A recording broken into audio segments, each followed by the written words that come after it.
Critical Hour on Radio Sputnik. I'm Wilmer Leon, joined here by my co-host, Garland Nixon. Thank you, Wilmer. Sheer Post has a piece entitled, Before Viral Islamophobic Rant, Ex-Obama Official Harassed Women, Russian Diplomat's Dog. Prior to going viral after footage emerged showing ex-State Department official Stuart Seldowitz spewing Islamophobic slurs at halal food cart operator, he spent his spare time harassing female Russian diplomats and an ambassador's pet dog. For insight into this, let's turn to our next guest. He holds the John J. and Rebecca Moores Chair of History and African American Studies at the University of Houston. He's one of the most prolific writers of our time. His latest book is entitled Revolting Capital, Racism and Radicalism in Washington, D.C., 1900 to 2000.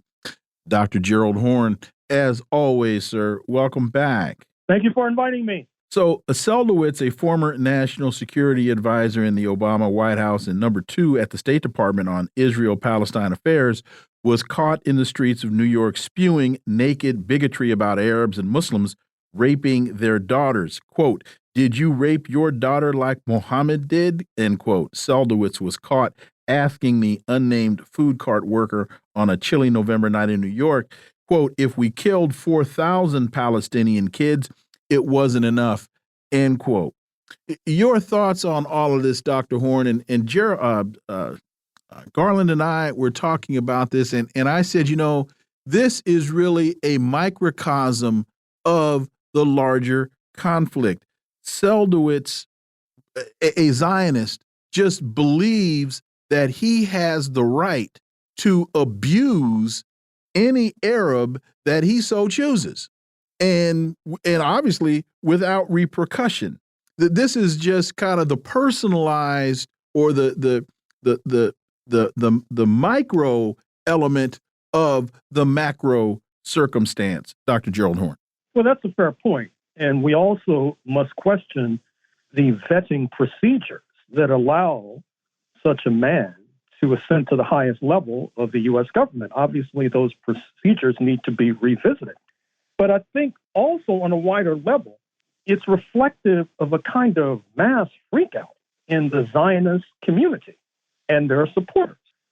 I'm thinking of, for example, the controversy at the Langone School of Medicine at New York University, where a leading cancer researcher is now in litigation with his employer because of rather offensive anti-Palestinian material that he was circulating. I'm thinking of the shooting in the last 24 to 48 hours of 3 Palestinian students in Vermont who happened to be wearing keffiyehs, this emblem of Palestinian identity. I'm speaking of what's going on in Florida with the so-called deactivation of the group Students for Justice in Palestine, which even the conservative law professor Jonathan Turley of George Washington University in Washington, D.C., objected to with some venom in USA Today most recently. I'm thinking of the attempted canceling of the award-winning actress Susan Sarandon, dropped by her Hollywood agent because of rather anodyne, antiseptic remarks that she made with regard to this conflict in favor of Palestinian rights. I'm also thinking of the contrast with what happens when there is anti-Blackness expressed, particularly on campus, where we are told that the formulators of this verbiage have a First Amendment right to do so, that we're snowflakes, too sensitive, that we're only expressing so-called identity politics and we need to get over it. And that, of course, leads to attacks on Black Lives Matter and attacks on other such organizations. And so I think in order to get a clearer perspective of what's going on with regard to this mass freakout, we need to recognize that we may be in the midst of the birth of a new international order involving the decline of U.S. imperialism, the rise of the BRICS, Brazil, Russia, India, China, South Africa, and the 6 other nations that have been invited to join. And we all know that birth involves pain.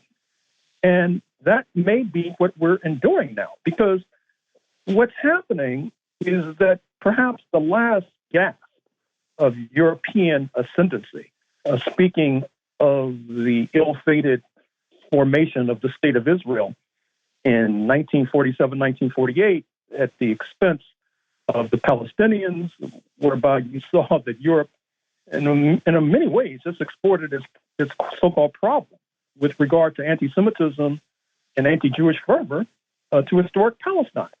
And we see that it was not only a product of German fascism, but there was French fascist anti-Jewish fervor and Croat and Serbian anti-Jewish fervor as well. And that particular decision obviously led to a catastrophe for the Palestinians, who on October 7th, 2023, have begun to reverse the tide to the point where intelligent commentators are suggesting that the Palestinians have already won, and that the fact that Israel has been forced into this negotiation whereby those that they had detained, let's call them hostages, because many of them were arrested and detained without charges being filed, they're now in the process of being exchanged for Israeli detainees, and that has led to an extension of the pause, or perhaps we should call it a ceasefire or a truce. And Mr. Netanyahu, the prime minister, is on the ropes. And at the same time, we see that those who helped to originate this issue, speaking of the Europeans, they're split down the middle. On the one hand, you see the Federal Republic of Germany that is standing by Israel all the way. Ursula von der Leyen, the head of the European Commission, who happens to be of German ancestry, without consulting her colleagues in Brussels, she immediately flew into Israel and stood alongside the war criminals. But of late, you've seen Spain and Belgium and Ireland dissent from the Berlin position. At the same time, Europe is in trouble, just like the United States is in trouble. This incident that we began talking about at the top, it's not going to endear U.S. imperialism to many Arab nations, particularly Saudi Arabia, which is inching ever closer to the People's Republic of China. You see the same thing with regard to Europe. I'm sure you paid attention to the recent Dutch election, where the leading party, the Freedom Party, ran on an explicitly Islamophobic platform. Upcoming elections in Austria might lead to their Freedom Party, which is similarly oriented, gaining a considerable number of votes. This is obviously going to be discrediting to the North Atlantic countries, making it difficult for them to compete with the BRICS bloc, and therefore helping to push them back further. And so once again, we may be on the cusp of a new international order, and that is why we see this mass freakout. That is why we are talking about these very unfortunate words issued by this former U.S. official. And the good news, I must reiterate, is that this may only be birth pain for a new order. Dr. Horne, I recently was listening to Hillary Clinton talk about 2000 and the inability of her husband to get a deal between Israel and Palestine. To be charitable, we'll say it was rife with inconsistencies. That being said, as I looked into one Stuart Seldowitz's history, I quickly recognized that at that time he was one of the lead voices. He was on the leading edge of the negotiations for that deal that never materialized. Would I be too cynical to presume that there are, in fact, vetting procedures at the State Department to ensure that they get the Stuart Seldowitzes of the world rather than the Dr. Gerald Horne, shall we say? Dr. Horne. I think that's a fair point. And I would also like to point your audience to a lengthy article in yesterday's New York Times Magazine, which speaks directly to that point. It speaks to the so-called Madrid and Oslo process, which was supposed to lead to Palestinian statehood, but it was baked into the cake that it would not. And one of the takeaways that I emerged from after reading that article is that one of the lead U.S. negotiators, speaking of Dennis Ross, who is all over cable news nowadays, he was portrayed as being not an honest broker between the Israelis and the Palestinians, but a kind of lawyer for Israel. And it's little wonder why the Palestinians not only have little or no faith in the good intentions of Washington, but have decided that they needed to escalate on October 7th, 2023. And another takeaway from this that we all need to contemplate very carefully is that there is a lot of talk, even by those we respect, concerning a so-called two-state solution. But at the same time, we know that on the West Bank, which would be the heart of a new Palestinian state, there are 700 to 800,000 settlers. They're an essential part of Israeli politics. They are militant. They are ultra-righteous. It's difficult to imagine the Israeli regime, even post-Netanyahu, having the gumption or the audacity to remove these hundreds of thousands of settlers. And it's also difficult to imagine that these hundreds of thousands of settlers are willing to become equal citizens with Palestinians in a new Palestinian state. And so I think that it's time for a kind of realism. Hopefully, this advancing of the struggle by Palestinians will be illuminating and enlightening and cause even the well-intentioned to wake up to current realities, because there's a very difficult struggle ahead. And I'm not sure if a goodly number of the U.S. populace, not to mention its rulers, are ready for this. You know, not to beat this horse, but I like to connect the dots. Seldowitz's comment, if we killed 4,000 Palestinian kids, it wasn't enough.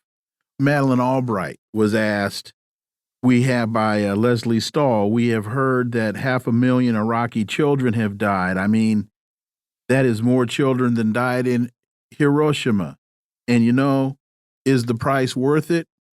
And Madeleine Albright says, well, I think this is a very hard choice, but we think the price is worth it.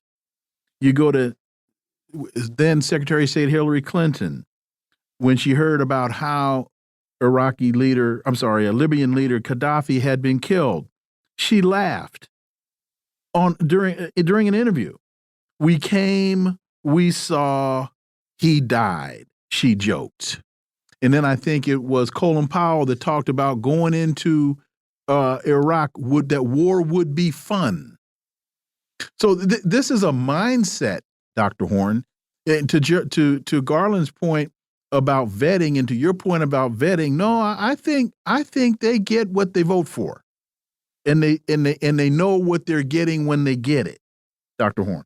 Well, what you're suggesting is that the United States and its Israeli ally may have overreached, which is not unusual.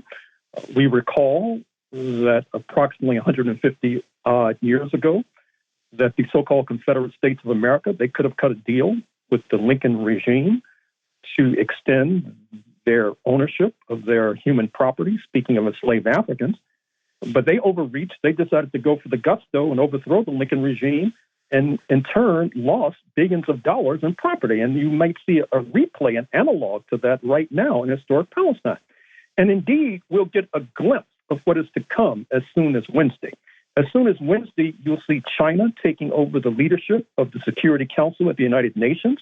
Expect new resolutions to come forth that will put U.S. imperialism in a corner and its Israeli ally in a corner. Will probably split further the European bloc.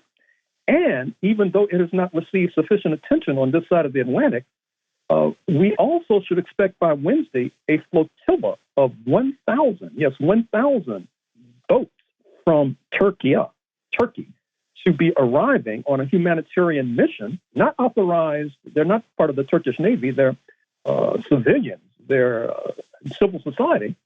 And recall that the last time you had such an episode, more than a decade ago, the Israelis boarded one of the vessels and wound up committing murder, including killing and injuring U.S. nationals.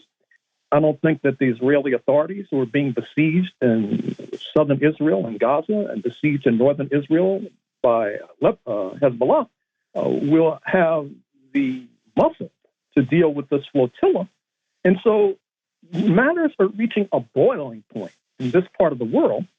And that is one of the reasons why we also should keep an eye on the International Criminal Court with the South African referral for prosecution of Israeli war criminals backed by Algeria, which, by the way, their parliament declared a kind of war on Israel. Keep an eye on Yemen, where the authorities there have been seizing vessels through the Red Sea that have partial Israeli ownership. Just today, they came into conflict with the U.S. naval vessel trying to protect the Israelis. Also, keep an eye on the Israeli bombing of Syria, which is taking place as we speak, as they seek to lure U.S. imperialism into this conflict on their side, so as to turn this into a regional war that will then go after Iran, the big enchilada. So matters are coming to a head quite rapidly. And I would urge the U.S. authorities to cool their jets, to rein in the hotheads, and begin finally, although I know it sounds impossible even as I speak, to negotiate reasonably and sanely. Dr. Gerald Horne, as always, thank you so much for your time. Greatly, greatly appreciate that analysis, and we look forward to having you back. Thank you.